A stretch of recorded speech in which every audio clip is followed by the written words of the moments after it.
আল্লাহু আকবারের অনুবাদ শিখলেন, ভালো করে শুইলেন। আল্লাহু আকবার অনুবাদ খেয়াল করলেন, আল্লাহই বড়। সুবহানাকাল্লাহুম্মা, আল্লাহর কত পবিত্রতা বর্ণনা করছি, হে আল্লাহ। ওয়া বিহামদিকা, প্রশংসা তোমার। ওয়া তাবারাকাসমুকা, আল্লাহ তোমার নাম বরকতময়। ওয়া তাআলা জাদ্দুকা, তোমার মর্যাদা অধিক ঊর্ধ্বে। ওয়া লা ইলাহা গায়রুক, তুমি ছাড়া কোনো ইলাহ নাই। পড়লেন আর অনুবাদ খেয়াল করলেন। ইবলিস ধোঁকা দিতে আয়েশা ধোঁকা দিতে পারে নাই। আয়েশা দেখে আপনি পড়তেছেন আর অনুবাদ খেয়াল করতেছেন। ইবলিস কয় ধোঁকা দিতে পারলাম না, সূরা ফাতিহার সময় ধোঁকা দেওয়ার চেষ্টা করব। এবার আপনি শুরু করলেন আউযু বিল্লাহি মিনাশ শাইতানির রাজিম, পড়লেন, অনুবাদ খেয়াল করলেন, আমি আশ্রয় চাইতেছি আল্লাহর কাছে বিতাড়িত শয়তান থেকে। ইবলিস ধোঁকা দিতে আসতে পারে নাই, কারণ অনুবাদের দিকে আপনার খেয়াল, ইবলিসের দিকে খেয়াল যাওয়ার সময় নাই। বিসমিল্লাহির রহমানির রহিম পড়লেন, পরম করুণাময় অসীম দয়ালু আল্লাহর নামে শুরু করছি। ইবলিস ধোঁকা দেওয়ার চেষ্টা করতে পারে নাই, কারণ ওই সময় অনুবাদের দিকে আপনার খেয়াল। এবার শুরু করলেন আলহামদুলিল্লাহি রাব্বিল আলামিন, সমস্ত প্রশংসা আল্লাহর, যিনি বিশ্ব জগতের রব। অনুবাদ খেয়াল করলেন, ইবলিস ধোঁকা দিতে আসছে, ধোঁকা দিতে পারে নাই, কারণ অনুবাদের দিকে আপনার খেয়াল।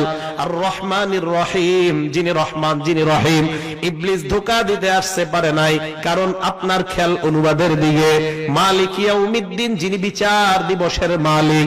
ইবলিস ধোঁকা দিতে আসছে, ধোঁকা দিতে পারে নাই, কারণ অনুবাদের দিকে আপনার খেয়াল। ইয়াকা না'বুদু ওয়া ইয়াকা নাস্তাঈন, এ মাবুদ আমরা তোমারই ইবাদত করি, তোমার কাছে সাহায্য চাই। অনুবাদের দিকে খেয়াল করলেন, ইবলিস ধোঁকা দিতে আসছে, ধোঁকা দিতে পারে নাই। ইহদিনাস সিরাতাল মুস্তাকিম, আল্লাহ তুমি সরল পথের রাস্তা দেখাও। ইবলিস ধোঁকা দিতে আসছে, পারে নাই, কারণ আপনার খেয়াল অনুবাদের দিকে। সিরাতাল্লাযীনা আন'আমতা আলাইহিম, যাদেরকে নিয়ামত দিছো তাদের রাস্তা দেখাও। ইবলিস ধোঁকা দিতে পারে নাই, কারণ আপনার খেয়ালটা অনুবাদের দিকে। গায়রিল মাগদুবি আলাইহিম, যারা ইহুদি নয়, ওয়ালাদ-দাল্লিন, যারা খ্রিস্টান না। এ মাবুদ, ইহুদিদের রাস্তা আর খ্রিস্টানের রাস্তা আমাদেরকে দেখাও না। ইবলিস ধোঁকা দিতে আসছে, ধোঁকা দিতে পারে নাই, কারণ আপনার খেয়াল অনুবাদের দিকে। এই প্রার্থনা করার পর এবার আপনি বললেন আমিন। আমিন শব্দের অর্থের দিকে খেয়াল করলেন। আমিন অর্থ হলো আল্লাহ তুমি কবুল করো। আল্লাহর নবী কয়, যেই মাত্র তুমি আমিন বললা, তোমার সাথে ফেরেশতারাও আমিন বলে। তোমার আমিন আর ফেরেশতার আমিন যদি একসাথে হয়ে যায়, তোমার জিন্দেগীর পিছনের সব গুনাহ আল্লাহ মাফ করে দেয়। আচ্ছা বলেন তো, এই যে আপনাদেরকে বললাম এতক্ষণ, একটা ধ্যান চলে আসছে না আপনাদের? ঠিক নামাজে যখন এইভাবে পড়বেন, আপনার ধ্যান এদিকে থাকবে, ইবলিস ধোঁকা দিতে পারবে না। এইভাবে ফাতিহা শেষ করলেন, তো এবার ফাতিহার পরে কি করবেন? তো ওই সূরার অনুবাদ শিখতে হবে, 4টা সূরা কমপক্ষে, যেহেতু 4 রাকাত সুন্নতে 4 সূরা পড়েন। তো ওই অনুবাদের দিকে খেয়াল করার পর এবার ইবলিস ফিকিরে থাকবে, ওরে রুকুতে আমি ধোঁকা দেব। আল্লাহু আকবার বলে রুকুতে গেলেন। সুবহানা রাব্বিয়াল আযীম, আমি আমার মহান রবের পুত পবিত্রতা বর্ণনা করছি। সুবহানা রাব্বিয়াল আযীম, আমি আমার মহান রবের পুত পবিত্রতা বর্ণনা করছি। 3 বার বললেন, অনুবাদ খেয়াল করলেন, ইবলিস ধোঁকা দিতে পারে নাই। সামি আল্লাহু লিমান হামিদা, আল্লাহ শুনেছেন ওই বান্দার প্রশংসা, যেই বান্দা আল্লাহর প্রশংসা করেছে। এই অনুবাদের দিকে খেয়াল করলেন, ইবলিস ধোঁকা দিতে পারে নাই। এবার ইবলিস চেষ্টা করবে সেজদায় যাওয়ার সময় ধোঁকা দিবে। আপনি যখন আল্লাহু আকবার বলে সেজদায় রওনা করলেন, অনুবাদটা খেয়াল করবেন। আল্লাহু আকবার অর্থ হলো আল্লাহই একমাত্র বড়। সেজদায় গেলেন, যাওয়ার পর ইবলিস চেষ্টা করবে সেজদায় ধোঁকা দেওয়ার জন্য।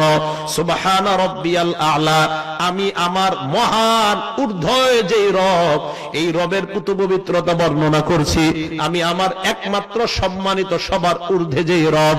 এই 3টা অনুবাদ যখন খেয়াল করবেন, ইবলিস সিজদায় আপনাকে ধোঁকা দিতে পারলো না। এইভাবে আমি আপনাদেরকে বলি, জিন্দেগিতে 2 রাকাত নামাজ আপনি আদায় করেন। আদায় করার পর মনে হবে আগে যত নামাজ পড়লাম সব মনে হয় মরা মরা পড়লাম। এই 2 রাকাত নামাজ আমার কাছে জীবন্ত মনে হয়। এইভাবে পড়েন, আপনার কাছে মনে হবে আপনি জীবন্ত নামাজ পড়ছেন। একদম সত্যি কথা। এইভাবে পড়েন। এবার আসেন, তাহলে দাঁড়াইলেন, দাঁড়ায় সূরা ফাতিহা যখন পড়েন, আলহামদুলিল্লাহ সূরা অনুবাদটাও মনে করবেন, সাথে সাথে আরেকটা জিনিস মনে করবেন। কি দেখেন আমাদের কত দাম। আলহামদুলিল্লাহ রাব্বিল আলামিন, যেই মাত্র আমি পড়লাম, আল্লাহ সাথে সাথে ফেরেশতাদের সাথে জবাব দেয়, হামিদানি আব্দি, আমার বান্দা আমার প্রশংসা করেছে। আমি আপনি যখন পড়লাম আর রহমানির রহিম, সাথে সাথে আল্লাহ বলে আসনা আলাইয়া আব্দি, আমার বান্দা আমার সানাবাদ করছে। আপনি আর আমি যখন পড়ি মালিক ইয়াউমিদ্দিন, আল্লাহ সাথে সাথে বলে মাজ্জাদানি আব্দি, ভালো করে শুনেন, আমার বান্দা আমার বরত্ব বর্ণনা করছে।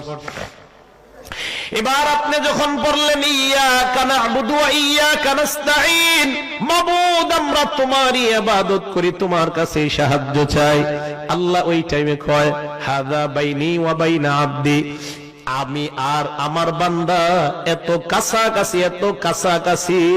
আল্লাহ বলেন ওয়ালি আব্দি মা সালা, এ বান্দা তোর যা মন চায় তুই আমার কাছে চা, এই মুহূর্তে যা চাবি আমি আল্লাহ তা দেওয়ার ওয়াদা করলাম। তাহলে ইয়াকা না'বুদু ওয়া ইয়াকা নাস্তাঈন পড়ার পর আল্লাহ কয় কি চাস, চা তাড়াতাড়ি। আমি আর আপনি বলি ইহদিনাস সিরাতাল মুস্তাকিম, আল্লাহ সরল পথের হেদায়েত দিয়ে দাও, সরল পথের রাস্তা দেখায় দাও। এইভাবে নামাজের মধ্যে যখন আপনি দাঁড়াবেন, নামাজটা যখন এইভাবে আপনি পড়বেন, এই নামাজটা হবে আপনার এমন নামাজ, জীবন্ত নামাজ। কয় কেমন নামাজ?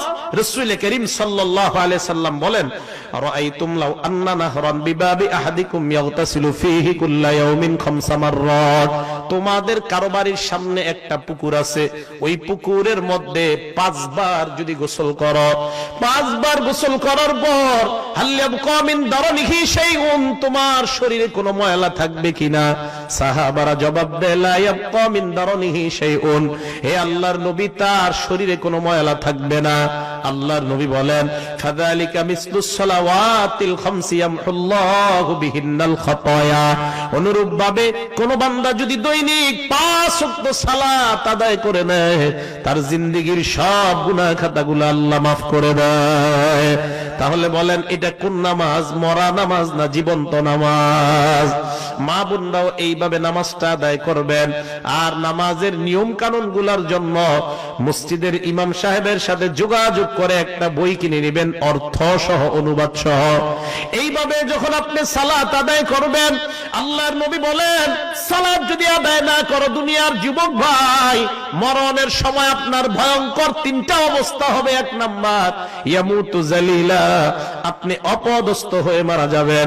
2 নাম্বার ওয়ায়ামুতু জুআ, ক্ষুধার্ত অবস্থায় আপনি মারা যাবেন। 3 নাম্বার ওয়ায়ামুতু আতশানা, এমন পিপাসা আপনার লাগবে লাউ সুকিয়া মাউল বিহার লামারতাওয়া, দুনিয়ার সব সমুদ্রের পানিও যদি আপনাকে পান করানো হয় এরপরেও আপনার পিপাসা মিটবে না। আবার আমি বলছি, নামাজ যারা আদায় না করবেন, 1 নাম্বার দুনিয়ার মধ্যে মারা যাওয়ার সময় অপদস্থ হয়ে মারা যাবেন। 2 নাম্বার ক্ষুধার্ত অবস্থায় মারা যাবেন। 3 নাম্বার এমন পিপাসা লাগবে দুনিয়ার সব সমুদ্রের পানি পান করাইলেও আপনার পিপাসা মিটবে না। এবার আপনাকে কবরে রাখার পর ইয়াদিকুল কবরু আলাইহি, আপনি বেনমাজি বান্দা, কবর এমন ভাবে আপনাকে চাপ দিবেন, হাড় গুলো একটার একটার মধ্যে ঢুকে যাবে, কটকট করে আওয়াজ হবে, কবর আপনাকে চাপ দিবে, কেন তুমি নামাজ আদায় করো নাই? 2 নাম্বার কবর আপনাকে চাপ দেওয়ার পর ওয়ায়ুকাদু আলাইহি ফিল কবরি নার, কবরের মধ্যে আগুন জ্বালায়া দেওয়া হবে। শুধু তাই নয়, 3 নাম্বার ওয়ায়ুসাল্লাতু আলাইহি ফিল কবরি সুবান, কবরের মধ্যে বিশাল বড় একটা অজগর সাপ দেওয়া হবে। আবার আমি বলছি নামাজি ভাই, এ বেনমাজি ভাইরা, নামাজ যদি আদায় না করেন, কবরে রাখার সাথে সাথে কবর 2টা চাপ দিবে। 2 নাম্বার আপনার কবরে আগুন জ্বালায়া দেওয়া হবে। 3 নাম্বার বিশাল বড় একটা অজগর সাপ দেওয়া হবে। আল্লাহর নবী বলেন আইনাহু মিনান নার, সাপের চোখ হবে আগুনের চোখ। ওয়া আসফারুহু মিন হাদিদ, সাপের নখ থাকবে, নখগুলো হবে লোহার নখ। কিসের? সাপটা কত বড় হবে? আল্লাহর নবী কয় এই আঙ্গুলের নখের এক মাথা থেকে আরেক মাথা পর্যন্ত যাইতে একদিন সময় লাগবে। সাপ আপনার সাথে কথা বলবে, হ্যাঁ আমি বলছি, হে বেনামাজি ভাই। আপনাকে সাপ ডাক দিয়ে বলবে, আমারনি রব্বি আন আদরিবাকা আলা তাদঈ সালাতিল ফজরি ইলা যুহরি। তুমি ফজর না পড়ার কারণে আল্লাহ আমারে বলছে তোমারে যোহর পর্যন্ত কামড়ামু। যোহর না পড়ার কারণে আসর, আসর না পড়ার কারণে মাগরিব, মাগরিব না পড়ার কারণে এশা পর্যন্ত, এশা না পড়ার কারণে ফজর পর্যন্ত কামড়াবো। আল্লাহর নবী বলেন এমন একটা কামড় দিবে, ইয়াগুসু ৭০ জিরাআ, ৭০ গজ মাটির নিচে আপনি চলে যাবেন, আবার উঠানো হবে, আবার কামড় দিবে। এ ভাইয়ারা ভালো করে মনে রাখবেন, ফজরের সময় শয়তান বারবার ধোঁকা দেয়। যুবক ভাই, আপনার সামনে পিছনে ডাইনে বামে শয়তান।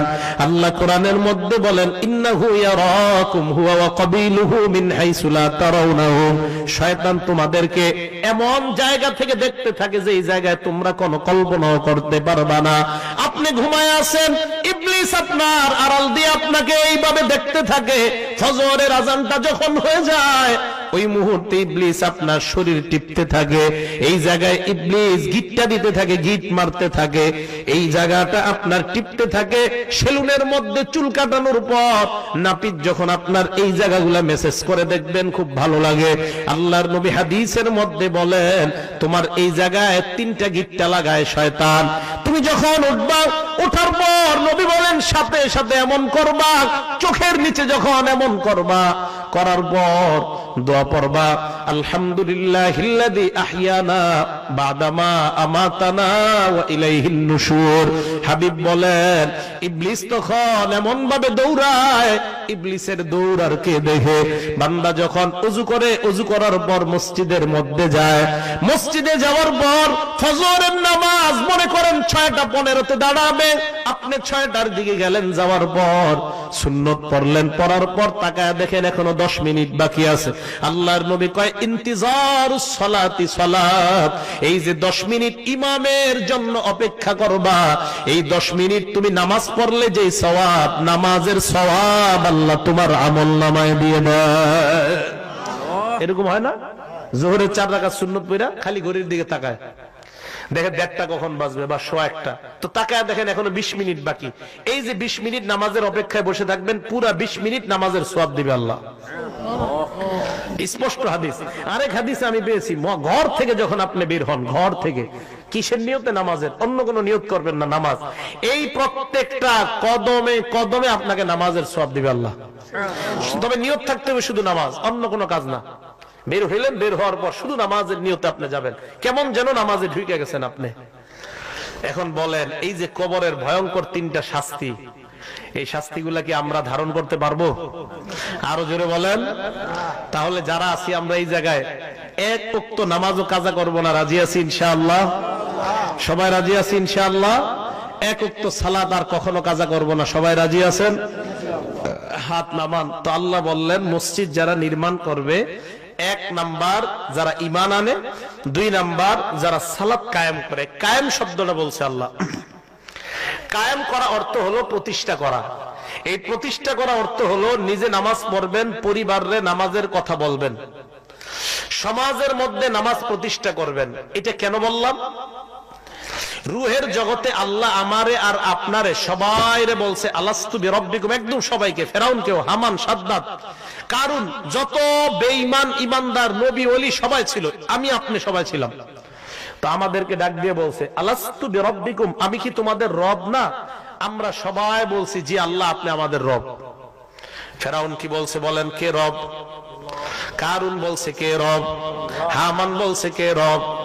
আল্লাহ নবী মুহাম্মদ সাল্লাল্লাহু আলাইহি ওয়াসাল্লাম উনিও বলছে কে রব? আমি আপনি আমরা সবাই বলছি রব কে। প্রশ্ন কয়টা? জোরে বলেন কয়টা? এই এক প্রশ্নের মধ্যে প্রশ্ন 6টা। বলেন কয়টা? 1 নাম্বার, আমি কি তোমার ব্যক্তি জীবনের রব নই? 2 নাম্বার, আমি কি তোমার পারিবারিক জীবনের রব নই? 3 নাম্বার, আমি কি তোমার সামাজিক জীবনের রব নই? 4 নাম্বার, আমি কি তোমার অর্থনৈতিক জীবনের রব নই? 5 নাম্বার, আমি কি তোমার রাষ্ট্রীয় জীবনের রব নই? 6 নাম্বার, আমি কি তোমার আন্তর্জাতিক জীবনের রব নই? এই 6টা প্রশ্ন আল্লাহ করছেন। এই 6 প্রশ্নের জবাবে আমরা বলছি, হ্যাঁ আল্লাহ তুমি আমার রব। আমি নিজে নামাজ পড়লাম, সমাজে নামাজ কায়েম করলাম না, আল্লাহর কাছে জবাব দেওয়া লাগবে। তুমি না ব্যক্তি জীবনের রব, আমাকে মানলা, নামাজ পড়লা, এটা তো নিজের জন্য পড়লা, তোমার ছেলের নামাজের কথা বলছো কিনা? না